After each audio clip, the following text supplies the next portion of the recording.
পদক্ষেপ নিয়েছেন, এটা আসলে সবার দ্বারা সম্ভব হয় না। আসলে আমি রাষ্ট্রের কাছে জানতে চাই, ধর্ম মানা কি শুধু এক গোষ্ঠীর জন্য নাকি সবার জন্য? এই দেশ তো সবারই। আমাদের প্রধানমন্ত্রী বলেছিলেন যে উনি আমাদেরকে একটি অসাম্প্রদায়িক রাষ্ট্র উপহার দিবে। এই কি তার অসাম্প্রদায়িক রাষ্ট্রের নমুনা?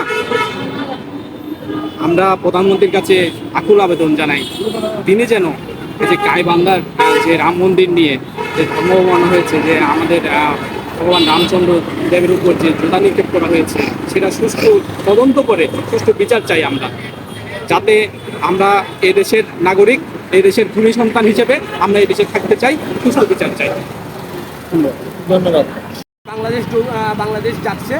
আজকে আমরা এই বিক্ষোভ সমাবেশ থেকে ও মশাল মিছিল থেকে আপনাদের সবার কাছে একটি প্রশাসনের কাছে একটি জানান দিতে চাই।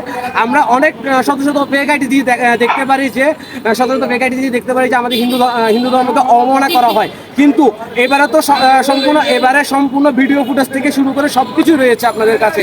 আপনারা এলাকার সিসিটিভি ফুটেজ থেকে শুরু করে সব কিছু হয়তো পর্যালোচনা করলে হয়তো আপনারা দেখতে পাবেন কারা দোষী। আজকে যে মিছিল করা হয়েছে, যে মিছিলের মধ্যে আমাদের ধর্ম প্রভু শ্রী রামচন্দ্রের মুখে জুতা নিক্ষেপ করা হয়েছে, সে তাদেরকে যদি চিহ্নিত করে, দোষীদের যদি চিহ্নিত করে আমাদের আইনের আওতায় নিয়ে আসা না হয়, তাহলে আমরা মনে করব স্বাধীন বাংলাদেশে হিন্দুরা হচ্ছে আমাদের স্বাধীনতা। হিন্দুদের স্বাধীনতা বলতে কোনো কিছুই নেই। আমরা চাই প্রশাসন অতি শীঘ্রই প্রত্যেকটা ভিডিও, প্রত্যেকটা ছবি পর্যালোচনা করে দোষীদের চিহ্নিত করে তাদের আইনের আওতায় নিয়ে আসুক। আমরা প্রশাসনের কাছে এই বিষয়টি নিয়ে আমাদের দাবিগুলো জানিয়েছি। আজকে আমরা পরবর্তীতে আমরা বিক্ষোভ মিছিলের ডাক দিব, যদি আমরা আমাদের সেই বিষয়গুলো নিয়ে আমরা যদি কোনো উপকার অথবা আমাদের কোনো যদি আবেদন যদি আমরা না পাই, তাহলে আমরা অবশ্যই বিক্ষোভে ডাক দিব। আমাদের প্রথম দাবি হচ্ছে গাইবান্ধার পলাশবাড়ি ঘটনাটি দ্রুত, নিরপেক্ষ ও স্বচ্ছ তদন্তের মাধ্যমে সত্য উদ্ঘাটন করতে হবে।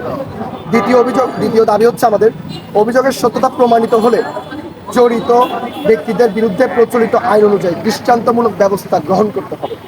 আমাদের তৃতীয় দাবি হচ্ছে সামাজিক যোগাযোগ মাধ্যমে ও জনসমাবেশে কোনো ধর্মীয় সম্প্রদায়ের উপাস্য ধর্মীয় প্রতীক বা বিশ্বাসকে অবমাননা করার রোধে কার্যকর পদক্ষেপ গ্রহণ করতে হবে, এবং এটা সকল ধর্মের প্রতি প্রযোজ্য।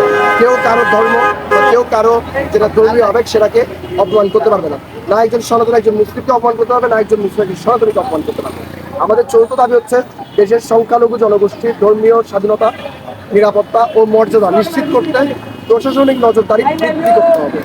পঞ্চম যেটা আমাদের দাবি, ধর্মীয় সম্প্রীতি, পারস্পরিক শ্রদ্ধাবোধ এবং সহনশীলতার সংস্কৃতি গড়ে তুলতে হবে। সরকার, রাজনৈতিক দল, নাগরিক সমাজ ও গণমাধ্যমকে সম্মিলিতভাবে উদ্যোগ গ্রহণ করতে হবে। আমরা অতি দ্রুত চাই আমাদের এই দাবিগুলো পূরণ হোক।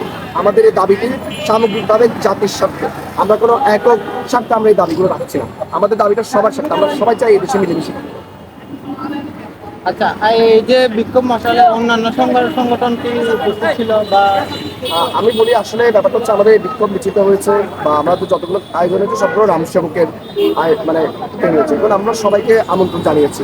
তো যারা আসার তারা এসেছে, যারা মানে হয়তো আসতে পারেনি তাদের কিছু বলার নেই।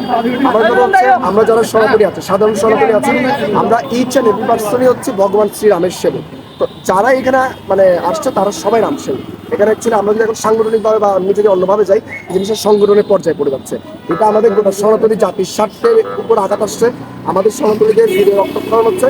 ওই জায়গা থেকে আমরা সবাই ভগবান শ্রীরামের সেবক হিসাবে আমরা এই আয়োজনগুলো করছি বা এই সমাবেশগুলো করছি। ধন্যবাদ।